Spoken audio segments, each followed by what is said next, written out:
Where's Waldo? In Macau, vacationing with Carmen Sandiego. A secret celebrity fling revealed on Segaiden episode 71.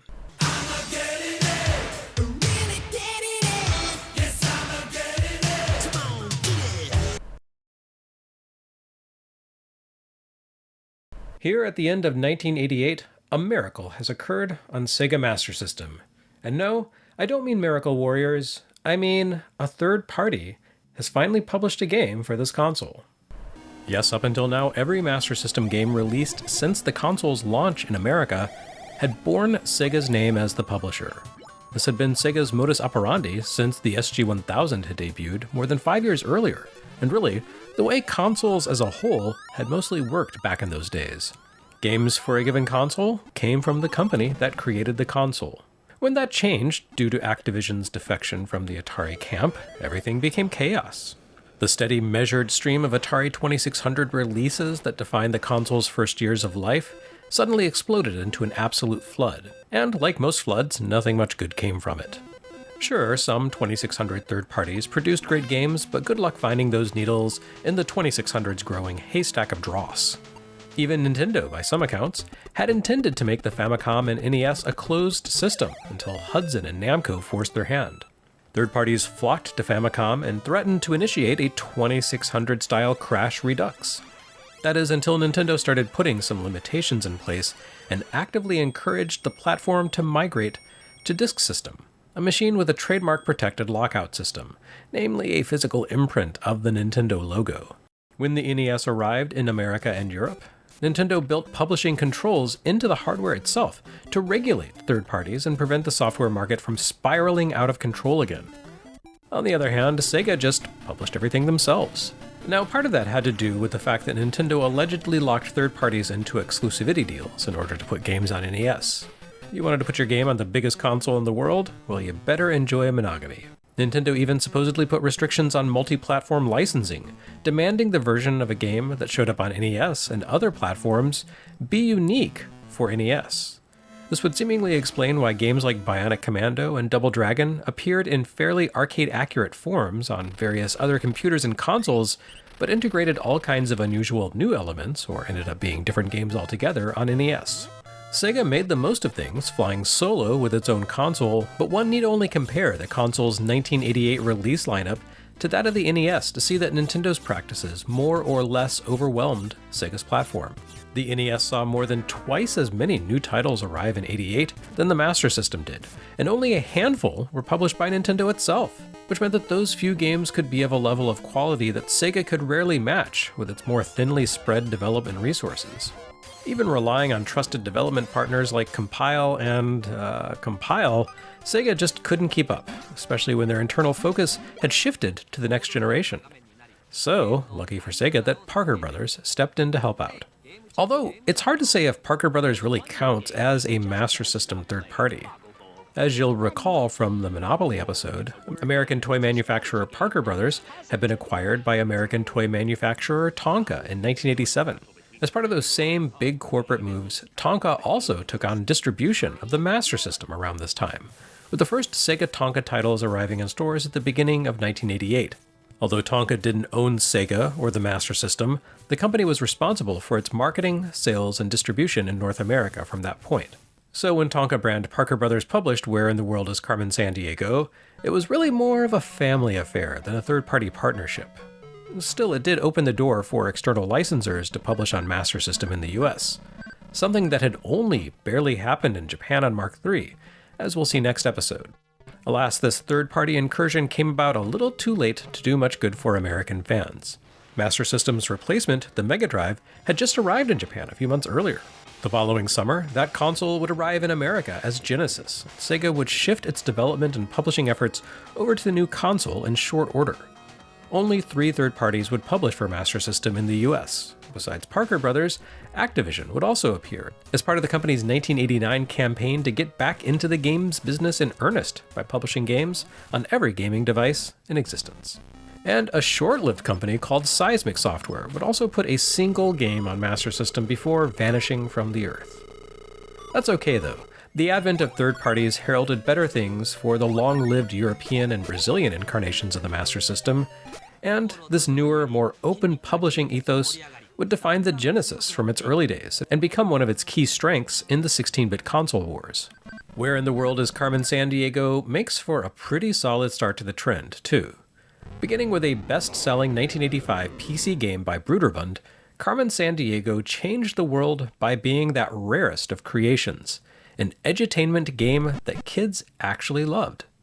The secret of its success, I think, comes from the fact that it was not actually intended to be a strictly educational product. Rather, the game came about as an attempt by Broderbund to develop its own original game internally for once, rather than just publishing cool things by other people. And also as an attempt to solve the text parser ambiguity problem present in adventure games of the era by controlling a game through menus. There's a bit of parallel evolution at work here. Development on Carmen Sandiego began in 1983, and the game arrived in April 1985, just a couple of months before Chunsoft offered its own influential solution to text parser frustrations with their Famicom conversion of 1983's The Portopia Serial Murderer Case. Somewhere along the way to creating a fun adventure game that young players could enjoy, however, a bit of feature creep set in one of the rare cases where executive meddling actually paid off. Broderbund's management suggested changing the game's focus to geography and bundling the software with a print encyclopedia. Although the team did not especially love this notion, they rolled with it, turning their youth-focused game about capturing criminals into a rollicking adventure across the world. The inclusion of a compact world almanac in the box caused the focus of the action to shift from the usual object hunting and inventory utilization of standard adventure games to one centered on gathering clues centered on geographical and cultural trivia. Although relying on external factors like this would normally hinder a video game, in this case it resulted in a brisk, trivia-focused take on cops and robbers. Players would take a case and track clues by talking to people in different locations, piecing together the destination and identity of their current quarry within a set deadline. Suddenly, and quite by accident, Where in the World is Carmen Sandiego had become a compelling educational experience.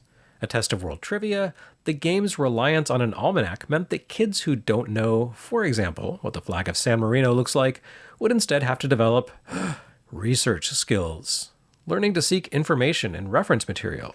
But, and this is the crucial part, it was still fun. Carmen Sandiego did the impossible and won the hearts and minds of kids, parents, and educators all in one fell swoop, vastly outselling even the venerable Oregon Trail.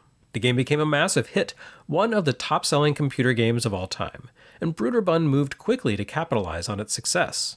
They created spin-offs based on other encyclopedia-worthy topics like history, hyper-regional variants like Where in North Dakota is Carmen Sandiego, and a tremendous number of ports and conversions. Once the Learning Company acquired Broderbund, they transformed Carmen Sandiego into a legitimate multimedia franchise. She and her cronies have appeared in multiple television shows, books, and more. This Master System cartridge has the distinction of being the first Carmen Sandiego game to leap the great divide between computers and consoles. And that was more of a thing back then. Just like the fact that it was important for Carmen Sandiego to ship with an almanac because no one had a supercomputer in their pocket granting them instant access to the world's collective knowledge. Remember 2008 through 2019, back before the internet had rotted out from inside? Those were good times. Sadly, Where in the World is Carmen Sandiego did not ship with either a full-sized World Almanac or an iPhone in its Master System version, which somewhat hampers the experience. Unless, of course, you were one of the cool middle-class Gen X kids whose parents had purchased the Encyclopedia Britannica on an installment plan, as was the way of our people back in those days, when an American middle class still existed. Parker Brothers, who converted Carmen Sandiego in addition to publishing it, compensated by including a compact mini-almanac booklet alongside the manual, a 16-page supplement that condensed all the relevant world data into a streamlined form. The development side of the game also reflects a similarly stripped-down mindset, reinventing the game's menu-driven interface to include a light action component. This makes for what is, to my knowledge, the most unique iteration of the original Where in the World is Carmen Sandiego ever produced. The computer game operated entirely through a series of menus, with the active window presenting a bitmapped photo of an iconic scene from the player's present location and occasional incursions by the current criminal and their henchmen. However, here you control a little guy who walks through each location and ducks into doors to speak to clue givers. It functionally amounts to the same thing as the computer releases, except that it turns the location-based menus into visual scenes where you have direct control over your avatar. It even throws in a tiny bit of twitch action. When you manage to correctly pick the latest destination of your quarry, you'll eventually encounter them in the action space.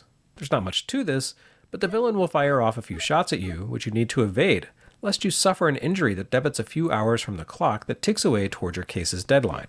This is all just superficial stuff, a way to make the interface a little more exciting for the little ones in the audience. But it's effective, and it doesn't interfere with the underlying design and flow of the game.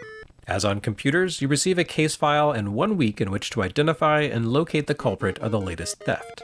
Every action you take docks a little time from your deadline. Talking to witnesses burns a small amount of time, while traveling to a new location eats up the better part of a day depending on the distance you travel. The higher your rank as a detective, which you select at the outset of the game or earn through promotions by solving cases, the more difficult the clues you have to work through. You want to waste as little time as possible by correctly identifying your next destination and minimizing days lost on pointless travel. Once you determine the identity of a criminal, which requires collecting a different number of witness clues depending on the difficulty level, you can track them to a location where Interpol agents will come in for the arrest. Ultimately, you need to work your way through the villainous ranks of the Vile organization, take out their rank and file until you make your way to the mind behind it all, the cunning and stylish master criminal who lent the series her name, Carmen Sandiego. Until you find her, Carmen Sandiego's game is all about thumbing through that little pamphlet and committing essential facts about the iconic foods of the Soviet Union and various diverse European currencies to memory. Knowledge that would definitely come in handy 35 years later. Over in the world of Sega Challenge, the Team Sega newsletter, Carmen Sandiego made her game's groundbreaking third-party status known in Issue 4. It was the first Sega Master System release to be introduced in the newsletter via paid advertisement rather than through a preview. There was also a little mini preview a few pages later, but the ad really stands out simply because the newsletter hadn't run game ads in its first few issues.